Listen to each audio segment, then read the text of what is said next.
Olá, pessoal! Essa é a nossa segunda parte da aula de farmacocinética. Agora, depois de vermos os passos da absorção, vamos falar de bioequivalência e biodisponibilidade dos medicamentos brevemente aqui nesse nosso ensino remoto emergencial em tempos de pandemia. Biodisponibilidade, então, a definição, a quantidade do medicamento administrado que atinge efetivamente a corrente sanguínea. Nós temos, por exemplo, nessa concentração plasmática aí de medicamento após administração oral em dose única, os conceitos, começa a haver crescimento da concentração plasmática aqui. Existe, por exemplo, aqui em 1 hora, a máxima concentração plasmática, aqui em 10 micrograma por ml, e a partir disso, de dose única, vai acontecendo o quê? O decaimento, daquela substância ali. Vejamos que existe, um tempo máximo, 1 hora, a concentração máxima, e o que a gente chama, de área sob a curva, que é, a figura que vai ser estabelecida aí, a área desse gráfico sob a curva aí de concentração sérica, que é dada, em miligrama por ml vezes hora.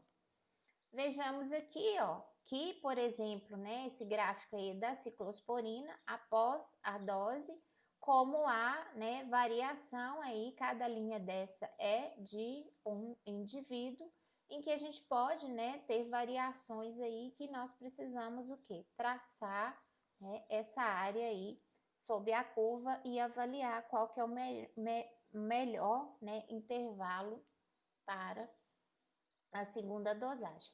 Então, o estudo de biodisponibilidade vai nos permitir saber a quantidade de medicamento absorvida, a velocidade de absorção, dependendo da inclinação da reta ali, da curva, para chegar na concentração máxima, se chega na concentração máxima rapidinho, em 1 hora, ou se demora 6 horas, por exemplo. O período de permanência do medicamento, por exemplo, chegou rápido, mas também, assim como chega rápido, pode ser excretado rapidamente. Então, o período de permanência é curto. A meia-vida plasmática. Meia-vida é o quê? Quanto demora para diminuir a concentração à metade. Apliquei lá 10 microgramas, por exemplo, quanto que demora para chegar em 5 microgramas. E fazer a determinação da posologia. Se eu quero uma área, uma concentração máxima estável, eu vou ter que, por exemplo, no primeiro medicamento que a gente deu, vou voltar lá um pouquinho, começar outras administrações aqui para que a concentração plasmática não decaia rapidamente. E importante, a gente precisa adequar a dose, o protocolo, em indivíduos com doenças hepáticas, hepatopatas e doenças renais, os nefropatas. Porque, via de regra, a maioria dos medicamentos são excreção renal, metabolismo hepático, excreção renal, a maioria. E aí, o que acontece? Se o fígado já está prejudicado, a metabolização do medicamento vai ser prejudicada e a gente pode ter o quê? Mais tempo de medicamento presente ali no plasma, então tem que regular a dosagem. No caso de doença renal, a excreção vai ser prejudicada. Então, se eu excreto menos, tem mais medicamento disponível para poder fazer a função. Então, precisa regular essa dose em animais que tenham problemas renais e problemas hepáticos. Para outros medicamentos também, problemas cardíacos e vários outros aí que a gente vai tentar lidar, com interações aí com outros sistemas. A bioequivalência, então, é a comparação entre dois medicamentos de mesmo princípio ativo, é o que os genéricos precisam provar, se são bioequivalentes ao medicamento de referência, e vão administrar, o fármaco vai ser administrado na mesma dose e na mesma via em indivíduos diferentes da mesma espécie e vai ser comparada à biodisponibilidade. Por quê? Nesse caso aqui, a diferença de absorção de 2 medicamentos. Então, a biodisponibilidade aqui, ó, é diferente. Quando os medicamentos forem biodisponíveis, essas curvas têm que ser muito próximas, desculpem, umas das outras. Aqui, né, uma curva mostrando que atingiu-se o efeito máximo. O que eu queria falar aqui? A partir do efeito máximo, eu coloco mais droga, não vou conseguir mais efeito. Isso por quê? Já foi saturada a capacidade daquela droga de surtir o efeito. E à medida que eu vou aumentando, querendo mais efeito, eu posso me aproximar da toxicidade daquele medicamento. Lembra que a gente falou lá no início, né? Medicamento ou veneno lá do Paracelsus, vai depender da dosagem. Então, né? O efeito de 100% que eu consegui, sei lá, com uma concentração de 1000, eu não vou ter um efeito de 200% com a concentração de 2000. E a concentração de 2000 posso estar bem próximo da concentração tóxica daquele medicamento. Uma coisa que a gente tem, né, é o que a gente chama de janela terapêutica. O que é isso? Entre X e Y eu posso mexer na dosagem. Acima de Y, provavelmente eu já vou estar nos efeitos tóxicos.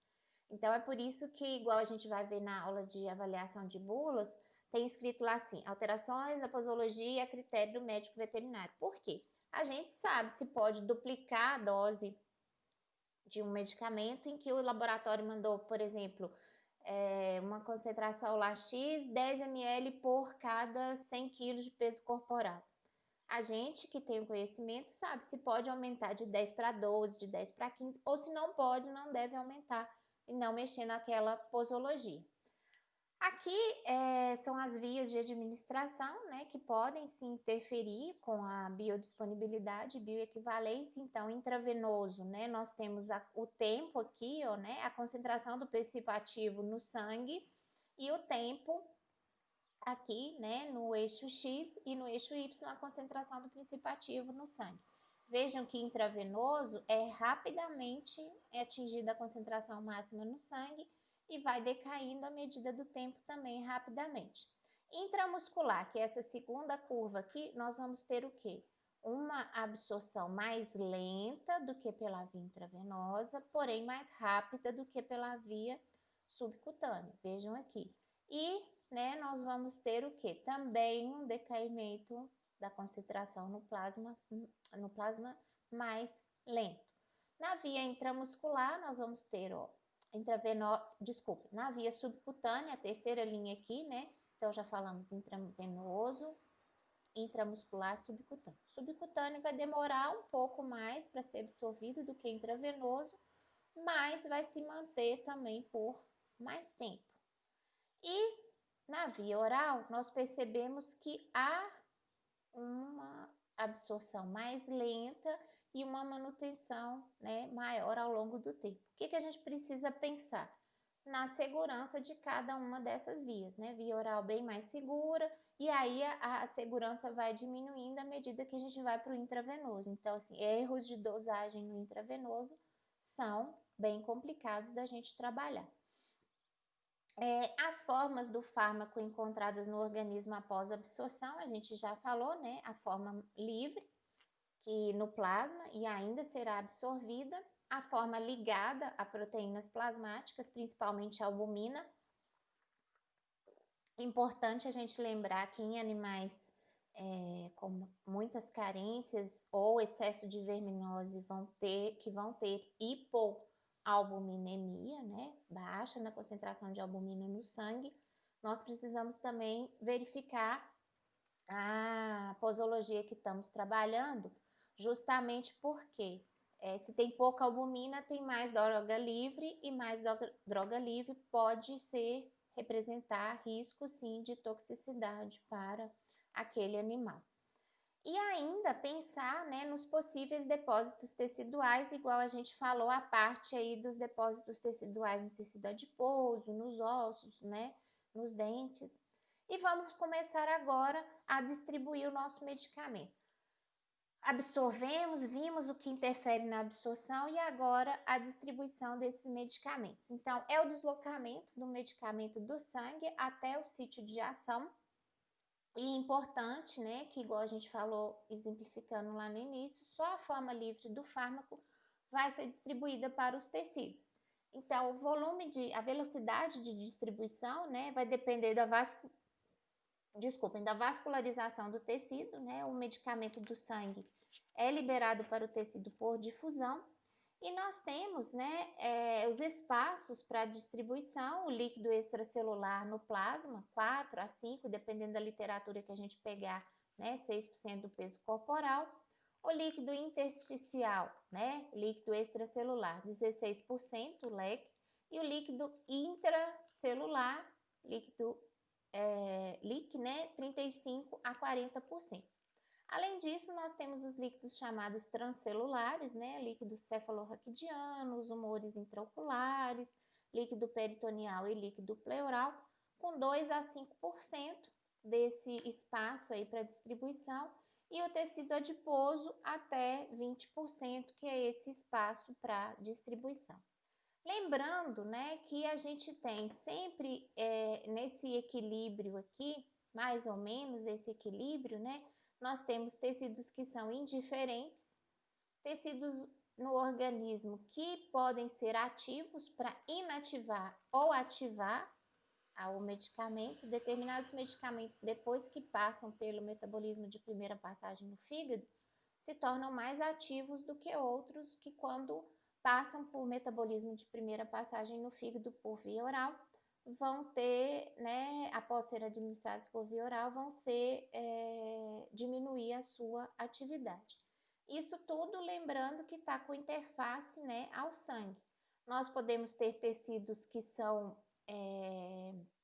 depósito, né, antes de chegar no sangue e depois que chegou no sangue, e os tecidos, né, susceptíveis, os tecidos-alvo, que a gente quer a atuação desse medicamento a partir de um ponto de introdução.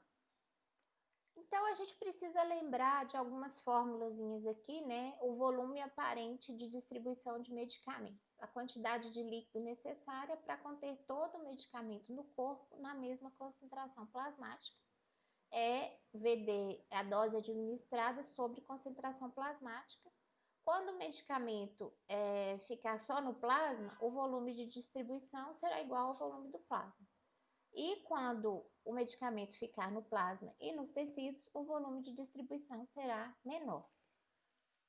Essa ligação dos medicamentos com as proteínas plasmáticas, né, é uma união reversível, principalmente com a albumina, e quando é retirado o medicamento livre do plasma para os tecidos, a parte ligada às proteínas se solta para o plasma para tentar o quê? Manter o equilíbrio. E essa ligação com as proteínas, né, é um reservatório de medicamentos aí que a gente precisa pensar nele sim, a hora que estiver trabalhando com animais.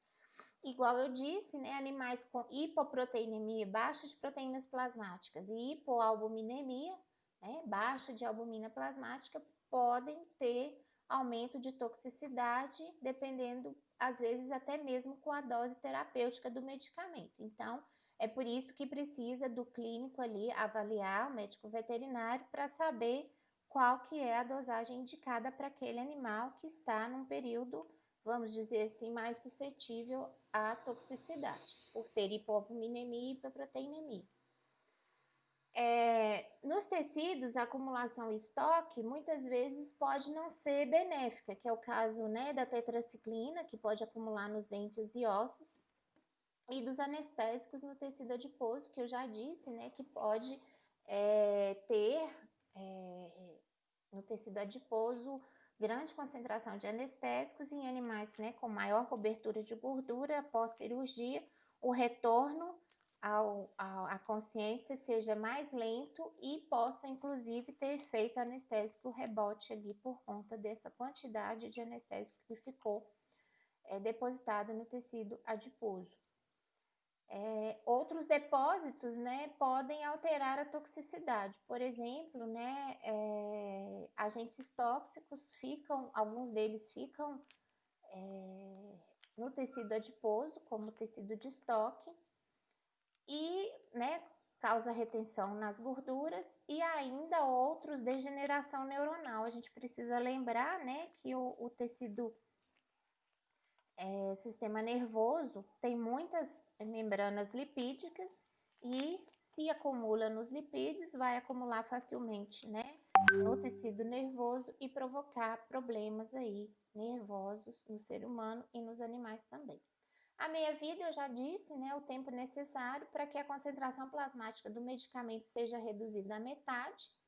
Então, eu coloquei o medicamento A ali após administração, 100 microgramas por ml, após 40 minutos, 50 microgramas, então a meia-vida desse produto é de 40 minutos. No gráfico, né, a gente pode observar, nesse caso aqui, ó, que a concentração de 10, aquele mesmo gráfico que a gente já viu para falar de concentração máxima. Então, quando chegou na concentração de 5, ó, foi aproximadamente 2 horas e pouquinho aqui para que chegasse, né, na concentração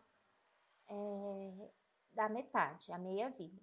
Dose efetiva mediana é a dose necessária para efeito em metade dos indivíduos. Pessoal, isso tudo são experimentos de laboratório que são realizados, muitas vezes com espécies diferentes. Vocês imaginam isso para um produto que às vezes tem 5 espécies indicadas, é para bovino, caprino, ovino, suíno, bovino, né? Para os ruminantes, bovino, caprino, ovino. Suínos, equinos, aves, aí já estão 5 espécies com fisiologias, né, praticamente muito diferentes. ADL 50, dose letal 50, né, que 50% dos animais apresentam efeito letal, varia muito entre as espécies, mede também só toxicidade aguda e não mede as reações idiosincráticas, né, que vão se desenvolver mais aí ao longo do tempo. E ainda, né, hoje mesmo a gente tendo, né, a importância aí dos comitês de ética em uso de animais, nós temos problemas sérios aí, né, com as sociedades protetoras dos animais por manutenção de animais em laboratórios, testes com sofrimento animal. Então a gente trabalha sempre, né, naqueles princípios lá dos 3 R's, né, que é reduzir, substituir e cada vez mais não utilizar animais em experimentos que causam sofrimento. O índice terapêutico, ou janela terapêutica que eu já falei, né, é a relação entre a letalidade e o efeito farmacológico. E aí, o que eu preciso? Da dose letal 50 e da dose efetiva para 50%. Então, assim, eu preciso ter um experimento de dose letal para ter o medicamento, né? E muitos trabalhos, por exemplo, a avaliação de analgésico para as dores é bem subjetiva. Então, assim, cada um, o limite de dor, o limiar de dor é de cada um, né? A toxicidade, a idiosincrasia também vai depender do estado clínico do paciente. Então, vocês imaginam os laboratórios que precisam garantir, né? Primeiro, medicamento com qualidade, com eficácia e com segurança, para que qualidade, o medicamento tenha exatamente o que se comprometeu, sei lá, 100 miligramas de penicilina, estou chutando. Eficácia, que essa 100 miligramas seja eficaz contra o micro-organismo, sei lá, X, lá que provoca pneumonia. E segurança, que o próprio medicamento não provoque efeitos adversos em sujeitos doentes. Então, assim, primeiro tem os testes de segurança em indivíduos sadios e depois os testes de segurança em animais doentes. Então, assim, é muita pesquisa e desenvolvimento envolvida até que chega um produto lá ao mercado. E aí a gente chega lá e fala assim, ah, nossa, esse frasquinho por R$50, mas a gente não lembra de toda a cadeia que está envolvida até chegar aquele frasquinho lá na prateleira da revenda. O outro próximo capítulo que nós vamos falar é sobre a farmacodinâmica, que é a nossa aula 4, depois do nosso recesso. Eu acho que se eu conseguir, eu vou até colocar antes do recesso, mas eu não vou prometer porque eu posso não conseguir, porque eu tenho outras disciplinas também. Então, mecanismo de ação de medicamentos é a próxima aula. Então, a gente já falou de absorção, de distribuição e agora nós vamos falar de metabolismo de medicamentos. O metabolismo vai envolver, né, a transformação desses fármacos geralmente para as formas mais solúveis. Por quê? Entra no organismo e vai ter que ser excretado onde? Em meios hidrossolúveis. Bile é hidrossolúvel, urina é hidrossolúvel. Então, as reações que vão acontecer são as hidroxilações aromáticas e alifáticas, desaminações, desalquilações e dessulfurações. Justamente para quê? Para que essas formas se tornem mais solúveis. Então, por meio, né, excretando por meio das fezes, urinas e das secreções, suor, leite e outras secreções. Excreção no sentido de jogar fora os componentes desnecessários. E secreção de glândulas, né? Glândulas sudoríparas, glândulas mamárias e outras secreções que nós podemos ter. Secreção, né? Salivar e várias outras aí. Então, essa parte aqui da farmacocinética, por exemplo, né? Esses medicamentos aí, ó, fenobarbital, progesterona, fenilbutazona muito utilizado em cavalos, né, para retirada de dor, anti-inflamatório, vão induzir a síntese de enzimas de metabolismo dos fármacos, por exemplo, os chamados microsomais hepáticos ou retículo endoplasmático hepático. O que vai acontecer? Vai haver o quê? A eliminação mais rápida do indutor e de outros fármacos. Não entenderam desse jeito? Por exemplo, sabe aquela pessoa que hoje começa com um copinho de cerveja?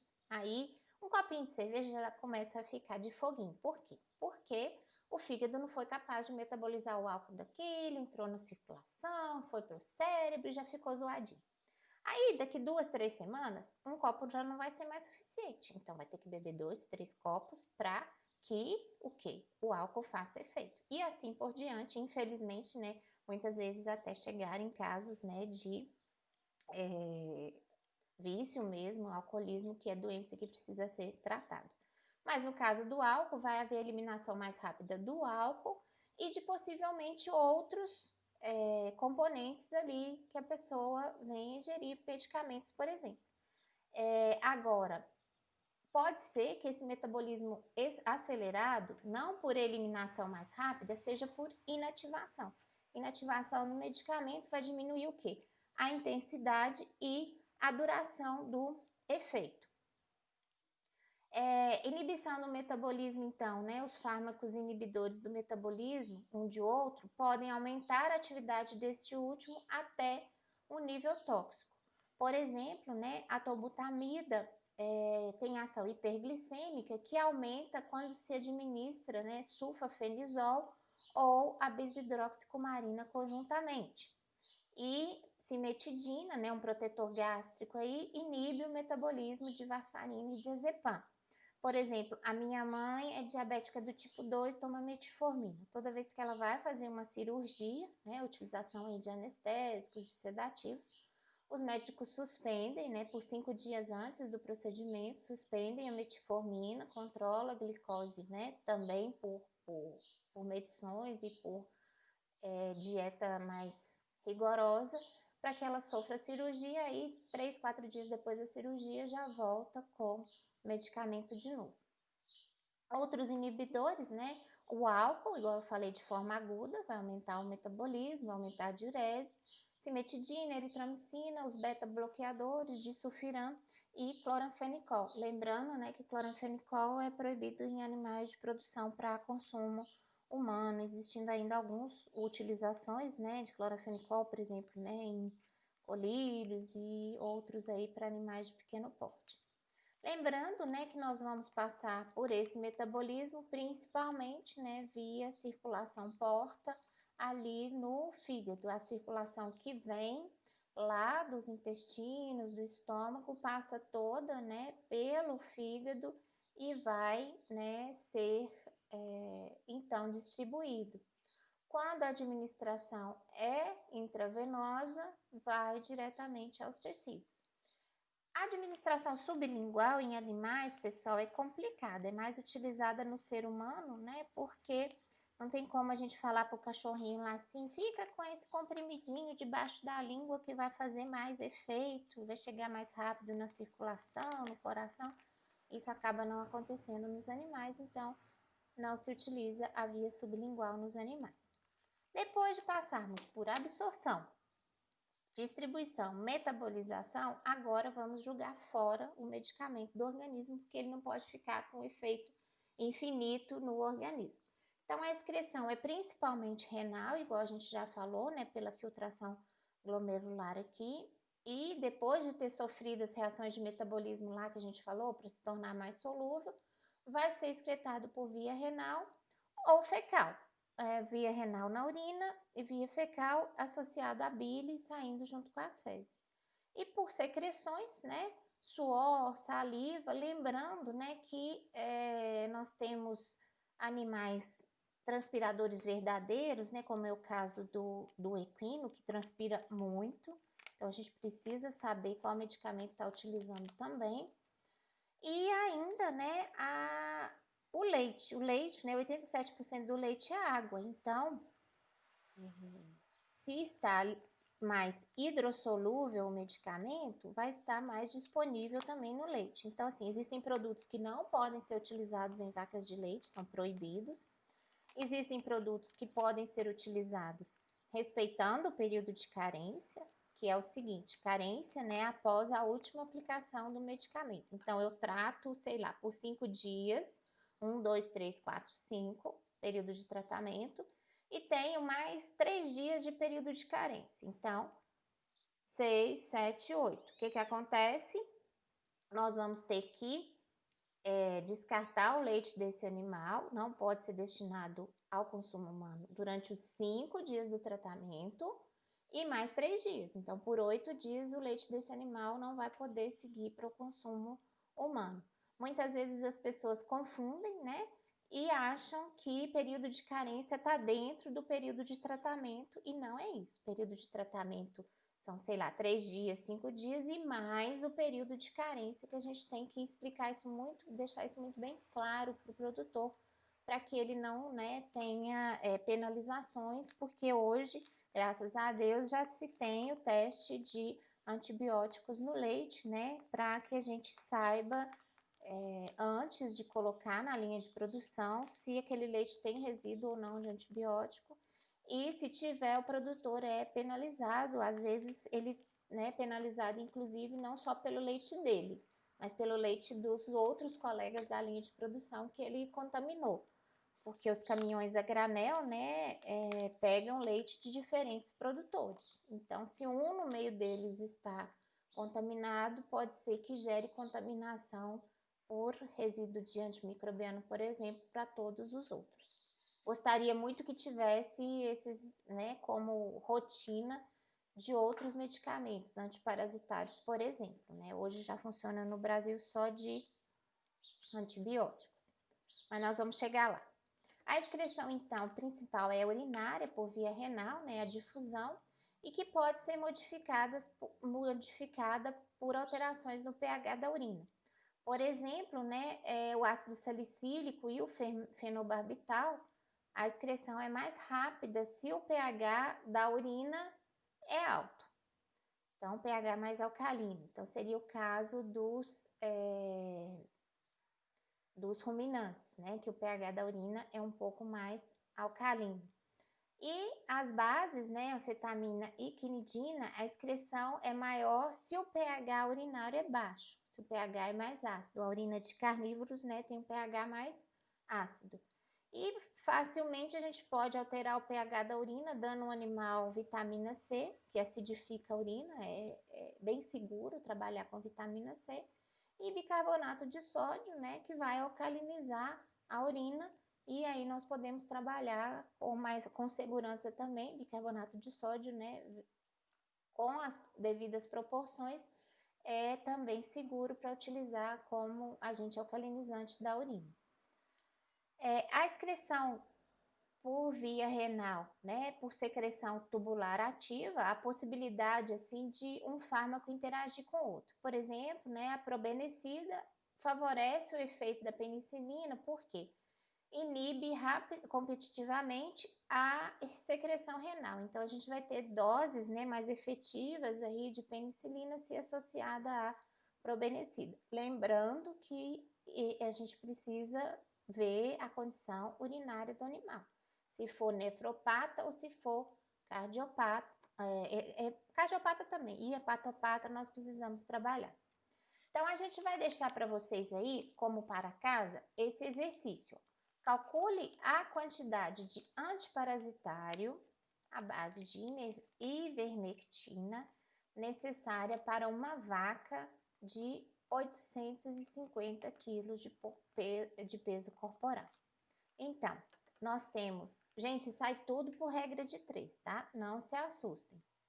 A posologia, 0,2 miligramas por quilograma de peso corporal, por via subcutânea em dose única, ou seja, uma única dose de 0,2 miligrama por quilo de peso corporal via subcutânea.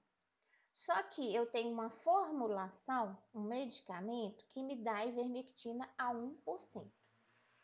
E a apresentação é um frasco contendo 100 ml. Vamos calcular o quanto que essa vaca vai precisar receber de medicamento, tá certo? Esse é o primeiro exercício, vale pontinho, e a entrega é para a semana depois que voltar do feriado de Natal e de Ano Novo. Se precisar, eu dou mais tempo para frente também. E o outro exercício, o segundo exercício, calcule, esse já é um pouquinho mais complicado, tá? A quantidade de antibiótico à base de enrofloxacino a ser adquirido para o tratamento de enterite bacteriana, uma doença, né? Inflamação do intestino de origem bacteriana, em uma leitegada, né? Um conjunto de porquinhos ali, leitõezinhos, com 14 filhotes de aproximadamente 15 quilogramas cada. Ou seja, eu tenho 14 porquinhos, 14 leitõezinhos de 15 quilos cada um. E veja a posologia. 2,5 miligrama por quilograma por via subcutânea a cada 24 horas, ou seja, uma vez ao dia, durante 7 dias. E aí vocês vão ter que fazer a continha. E uma indicação aqui, uma observação. Volumes superiores a 10 ml devem ser divididos em mais de um ponto de aplicação. Pode ser, estou chutando, não sei a conta, que o animal tenha que receber 15 ml. Mas lá na bula tem essa observação. Então, nós vamos seguir a bula, por exemplo, e 10 ml num ponto de aplicação, 5 ml no outro ponto de aplicação. E a formulação aqui, né, eu tenho enrofloxacino a 10%, lá na fórmula do laboratório, e a apresentação, o frasco contendo 100 ml. Sai por regra de 3 também, gente, é só quebrar a cabeça um pouquinho que sai essa continha aí, tá bom? Esses dois exercícios tranquilos, vocês vão resolver e vão me mandar, né, via Teams para que eu possa corrigir depois. Lembrando, né, fechando a nossa segunda parte aqui, nós passamos pelos passos de absorção, distribuição, metabolismo e excreção de medicamentos. Absorver por diferentes vias, distribuir pelo sangue, metabolismo principalmente hepático e a excreção renal e fecal, lembrando que pode sair pelas secreções, né, suor, e leite, né? Saliva e leite. E eu não sei se vocês lembram na nossa primeira aula em que eu mostrei essa charge aqui, né? Que como que aquela coisa, né? Chegou, que foi aplicada cá no posterior do hipopótamo, vai corrigir, né? Vai tratar a dor de garganta. Agora vocês já sabem que após a absorção vai ser distribuída pelo sangue. A forma do medicamento, né, não ionizada vai atuar ali, por exemplo, como anti-inflamatório, analgésico para dor de garganta. e o que sobrar vai ser metabolizado, metabolizado pelo fígado e excretado via renal, para que nós tratemos, né, esse bichinho aqui da forma adequada. Nós temos, né, a importância de entender esses passos, né, de absorção, distribuição, biotransformação e eliminação nos diferentes compartimentos envolvidos, as membranas, os tipos de transporte que a gente já falou, isso tudo para a gente lembrar que, assim, pode ser que na teoria a gente divida essas fases muito bem certinhas, mas vocês imaginem um medicamento que, igual a gente falou ali do segundo exemplo do exercício, que vai ser dado uma vez por dia durante 7 dias. Então, assim, já absorveu a dose de ontem, tem um pouco distribuído, o outro está biotransformado, então, assim, as coisas estão acontecendo ao mesmo tempo. E por que que a gente precisa reaplicar? Para manter, né, essa concentração plasmática aí no nível adequado para que, né, mate, no caso lá, que é antibiótico, que controle a infecção por micro-organismos ali no intestino, que é o caso lá dos leitões. Então, assim, eu gosto dessa imagem porque, assim, bota muito separadinho, mas as coisas podem estar acontecendo ao mesmo tempo, né? Que algumas imagens aí fiquem na nossa cabeça. E lembrando sempre daquele equilíbrio, né? De droga ionizada, droga não ionizada. Aqui nós temos as principais, né, referências que eu utilizei para fazer essa nossa aula toda de farmacocinética e agradecer vocês pela atenção. Eu espero que vocês estejam gostando. Continuem aí, continuem com saúde, continuem se cuidando dos seus. Nós vamos ficar 2 semanas com o nosso recesso, então eu desejo a todos vocês boas festas, fiquem em casa, comemorem no seu grupo que vocês estão isolados, não vão cair nessa bobagem de viajar, de ir para longe, porque sim, essa doença é séria, cada dia estão morrendo mais pessoas. Fiquem tranquilos para que o ano que vem, se Deus quiser, nós já tenhamos a vacina, a gente possa comemorar viajando, fazendo festa e com toda a nossa família unida, sem faltar nenhum membro por conta dessa doença terrível. Se cuidem, não relaxem nos cuidados de higiene, lavagem das mãos, álcool gel, a máscara, porque o perigo está aí e está cada vez mais próximos de nós. Eu quero ver vocês todos bem, todos com saúde, para a gente poder em 2021, depois de vacinados todo mundo, dar aquele abraço gostoso, né? Que a gente gosta de dar quando começa as nossas aulas, tá bom? Eu te vejo no próximo vídeo. Fiquem felizes, fiquem em casa, fiquem felizes, fiquem em casa e se cuidem. A gente se encontra na primeira semana de janeiro. Um grande abraço e até lá!